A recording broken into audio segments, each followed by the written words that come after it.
We're at EA Airventure 2019. We're standing in front of a CH47 Chinook helicopter. I'm with Chief Warrant Officer Jason Rassy, and I'm going to turn it over to Jason. He's going to give you a little bit of backstory about himself and the role he does in the Army and his job, and kind of a little bit of an overview of what the helicopter does, its role in the Army. All right, so as he said, it's the CH47F helicopter. It's a primary cargo mover for the Army. I'm a standardization pilot for the Army National Guard out of Illinois. We're based in Peoria, Illinois. I'm originally from a small town just northeast of there, Roanoke, and grew up on a farm and just kind of got interested in aviation, and ended up going to the University of Illinois in Champaign, going through their aviation program, and ended up as a mechanic working on the Chinooks, trying to pay for college. And then one day they said, does anybody want to go to flight school? And I said, sure. And I was the only one that pursued it out of our group, and here I am today. All right, let's take a walk around to the back of the helicopter and we can show them stuff inside. Okay, Chief, here we are in the back of the helicopter now. Could you tell us a little bit more of some of the unique features of this helicopter and what it can do? All right, so minimum crew on this is 3. We got 2 pilots up front and 1 flight engineer in the back. The flight engineer, he's in charge of the back of the helicopter. He's got a primary loading of cargo on and off through the ramp. We can do vehicles inside here. We can do 33 troops with seat belts. We can put litter patients in here. Everything including the kitchen sink. We can sling load things underneath, but I can't see it once it goes past the cockpit, so I've got to rely on those crew members in the back of the helicopter to guide me where it needs to go. And they're a flying mechanic.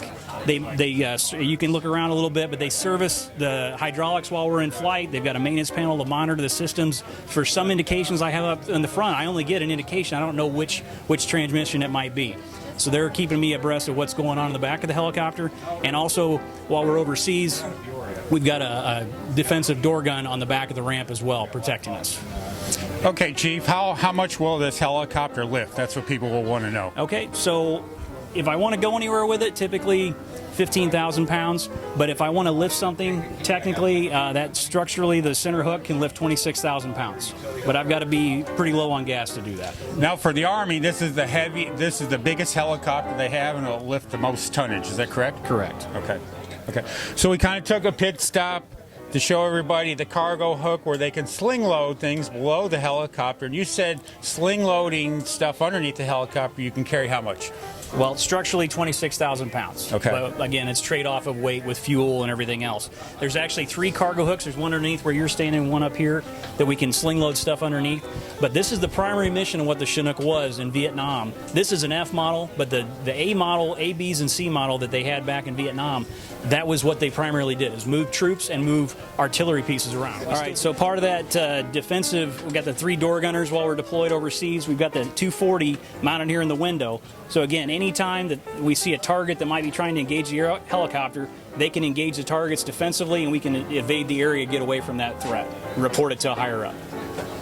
All right, well, why don't we go up to the cockpit and give them a little view of that? All right. You want to do the cargo? Here we are in the cockpit of the CH47F. In the Illinois Guard, we've got 6 of these helicopters in Peoria, and that's for the unit is Bravo, 2nd of the 238th Aviation. Our sister unit's down in South Carolina.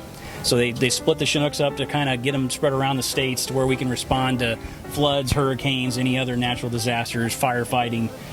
Very versatile helicopter, like I talked about in the back, internal cargo, external cargo.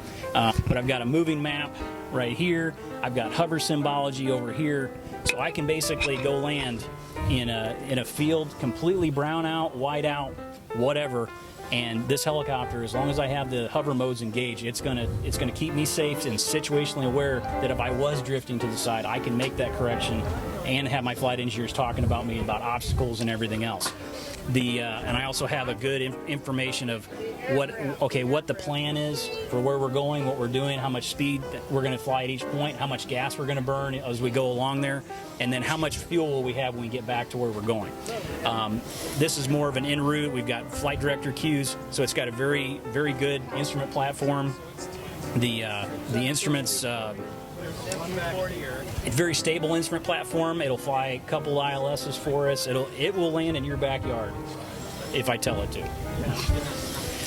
Okay, Chief, I think a lot of people probably are wondering, you know, they're probably familiar and they've seen a lot of news footage from the Chinooks in the Vietnam era and the Vietnam War. And how does this differ from in the cockpit from one of those helicopters? So I started out flying in the CH47D, which was the Vietnam era helicopters upgraded to similar to this version, but without the CAS, which is the Common Architecture Avionics System. We had just gauges up here. We had no situational awareness. So when I had to do a dust landing and land, you know, in sand and in snow, I had to do it manually and get the aircraft down and get it down safely to where we didn't hurt anybody. This helicopter provides that situational awareness to where I can either program the computer to do it or I can do it manually, but I don't have to get ahead of the dust cloud. I can just come in, I can completely brown out, and I can beep this helicopter down and land in that backyard. And something we didn't talk about, Chief, is a lot of people will probably want to know how long can you fly this thing on a full fuel load? So a full fuel load, we're basically looking at about 2.5 hours. Okay. And then another versatile thing on it, I can add fuel tanks inside, and for each one that I'm adding, I'm pretty much getting another 3/4 of fuel. So, and what we can use a fare kit where we can land in a field, run some hoses out, and I could refuel that Apache over there, or I could refuel another helicopter. Because, you know, just giving everybody that versatility of being a flying gas station. Right, right.